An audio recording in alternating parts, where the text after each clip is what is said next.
Hi, I'm Dr. Janne Gaub, Assistant Professor of Criminal Justice and Criminology at the University of North Carolina at Charlotte.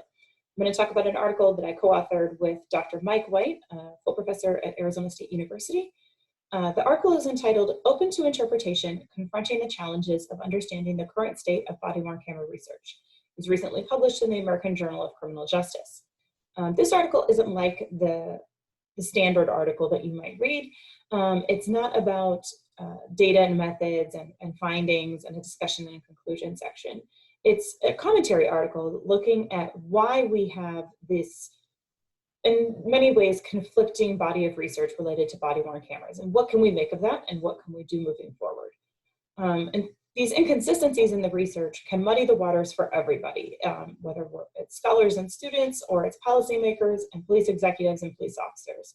And it's really important that the research create a holistic evidence base, which it does, but there are a little bit of confusion. There's some confusion and some inconsistencies that can make it a little bit more difficult to really understand what's being said and the nuance that it requires to kind of understand what's going on. So we try to parse that out and provide some direction and some recommendations on moving forward.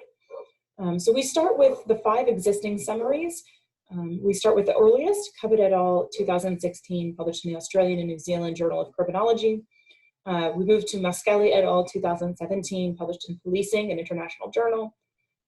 The third one is a little bit different. It is not an article per se. It's a set of outcome directories. White et al. 2019.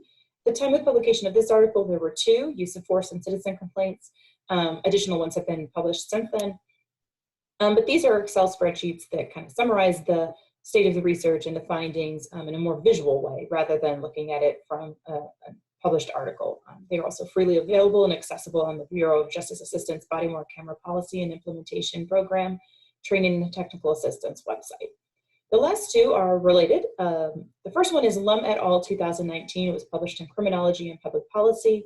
The second one, or the 5th final summary, is Malm 2019, which was a reaction essay published in Criminology and Public Policy following up to Lum et al. So Lum et al. Is currently the most recent.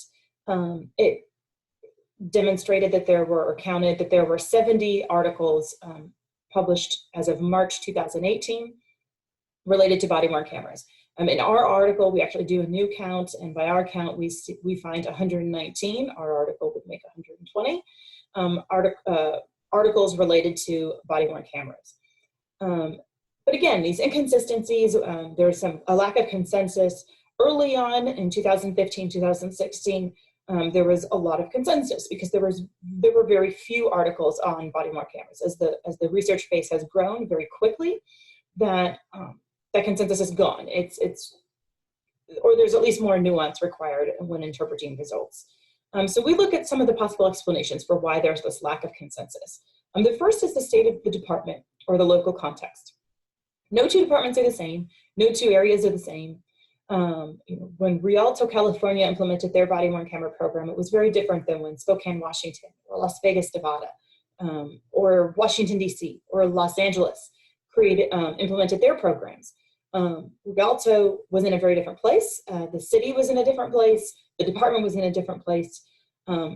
Whereas Spokane and Las Vegas, when they implemented body-worn cameras, they were doing so while in the midst of the collaborative reform process. The DC and LAPD were actually doing so either as a part of or directly after their federal consent decree. So when we see no change in use of force in Washington, D.C., whereas we see significant declines of use of force in Rialto, we have to remember that those two departments are coming from very different places. One would assume that after D.C.'s undergone nearly a decade of consent decree, that they would have probably not had really anywhere to go in terms of a decline or an increase in use of force. Whereas Rialto, in a very different place, had a lot of room for improvement. So we really need to understand the state of the department. Unfortunately, a lot of articles don't provide this information. There's sometimes very little information about either the department, organizationally speaking, or the local context of why did the department decide to implement body-worn cameras. That can make a huge difference.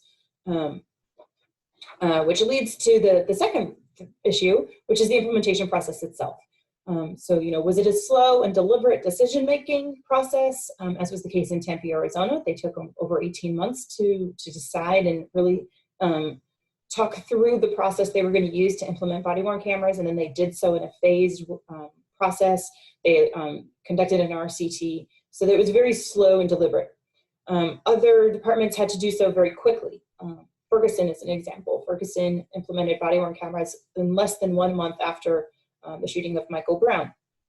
Other departments would be forced because of a similar incident or because of being part of some sort of consent decree, collaborative reform, or other oversight process. So those two extremes are going to be really influence the implementation process and influence the outcomes. Inevitably, they will influence the outcomes. The third thing that we discuss is some of the methodological concerns. So we see when we're looking at the different types of articles related to body-worn cameras. The first is to really consider the idea of the Maryland scale of scientific methods. A lot of people don't look at the Maryland scale, but this has to do with statistical rigor. It's a levels 1 through 5 based on issues related to internal validity and just how the research design was developed. A lot of research tends to be in the level 3, level 4 area. Level 5s are your randomized controlled trials. So a large number of body-worn camera articles are randomized controlled trials. Quite a few of them end up being quasi-experimental simply because working with agencies in real time can make it really difficult to do an RCT, quite frankly. So it's not surprising that we see a lot of level 4s, some level 3s, but you can't have the same level of causality associated with a level 3 or level 4 article as you can with an article related to a body-worn camera program that was operated at a level 5. The second issue is randomization and contamination. And contamination is an issue for any RCT or quasi-experimental design. It's a concern. Basically, the idea of contamination being that your treatment group and your control group are interacting with one another in some way, which then the results are contaminated. The issue of body-worn camera is typically the question that comes up in terms of randomization, and inevitably also with contamination is at what level was the body-worn camera randomized? Was it randomized at the beat level, meaning that each beat or shift was randomized, or is it at the officer level? Was the officer randomized? Several studies use the shift randomization process, which does have some level of contamination. And in fact, it has 100% internal contamination because while the shift is randomized, the officers are not. So the 1 week their shift may be randomized to have body-worn cameras, and the next week it is randomized that they are not. And so those officers are constantly changing whether or not they have body-worn cameras on. If it's randomized at the officer level, it's difficult to calculate a contamination rate. It can be difficult to calculate the contamination rate simply because it requires knowing how frequently treatment officers or body-worn camera wearing officers and control officers, non-body-worn camera officers, interact with one another on a call. And you can do that using CAD, you can do that using some other processes, you can self-report on surveys and things like that. But there will be some level of external contamination. So it can range from about 20, we've seen some in the range of about 20%, we've seen them as high as 70%. So it depends on how often officers will respond together to a call. In some jurisdictions, they don't respond very often at all to a call together, whereas in other jurisdictions, they're very much going to be interacting with one another, and the inevitability of two officers interacting together on a call becomes pretty high. So this deciding on a randomization process and understanding the contamination that goes with it is important. Again, often not discussed in articles, but it's something to consider. Also, the definition of outcomes. The third thing we look at is how do we define outcomes? And this becomes a little bit more important when we look at things like use of force. What is a reportable use of force? What constitutes a reportable use of force varies significantly from jurisdiction to jurisdiction.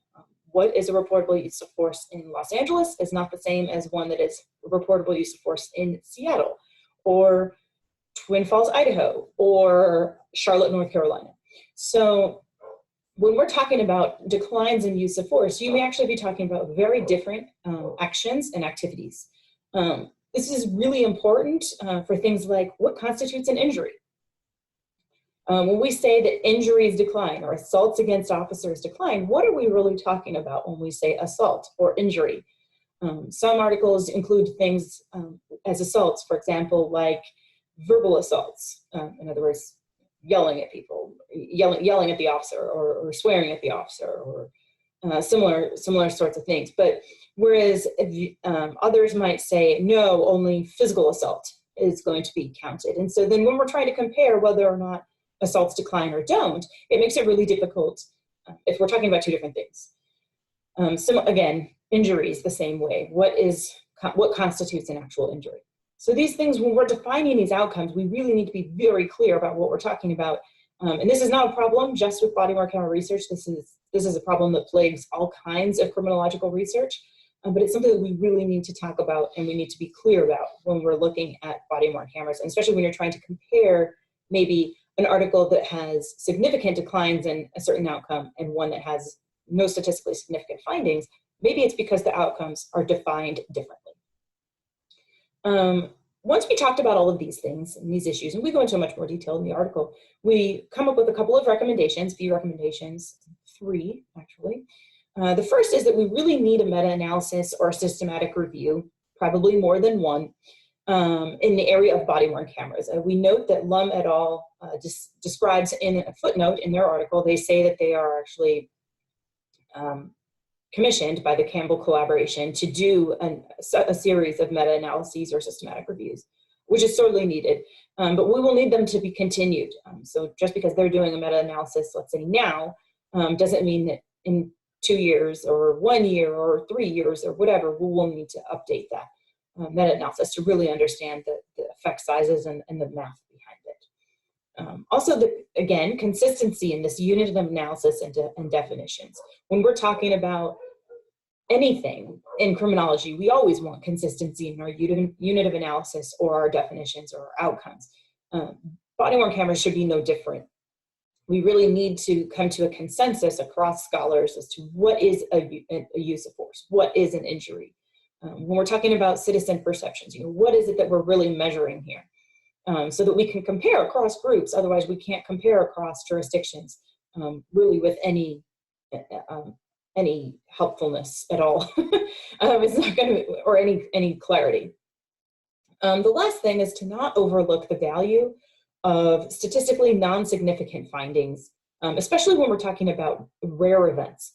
Use of force in and of itself is a rare event. If you're talking about something like an officer-involved shooting, it's an even rarer event. So these things are going to have very low base rates. Officer injuries, assaults against officers, they're going to have very low base rates. It's going to be very difficult to detect any changes in use of force or assaults or injuries if you're looking at a single jurisdiction, which most research looks at a single jurisdiction. So we really need to not overlook the substantive value of these non-significant findings. If a department goes from, let's say, 11 injuries to 2, that matters to them. That matters significantly to them. If they're looking at a change from 15 complaints to 3 in a month, that matters. That translates to real dollars. That translates to dollars saved in not having to investigate complaints. So while we may say, well, that's not a statistically significant finding, to them, it doesn't matter because it's still, it has practical utility for them. So we really need to not overlook the importance of those statistically non-significant findings if they have practical use for policy.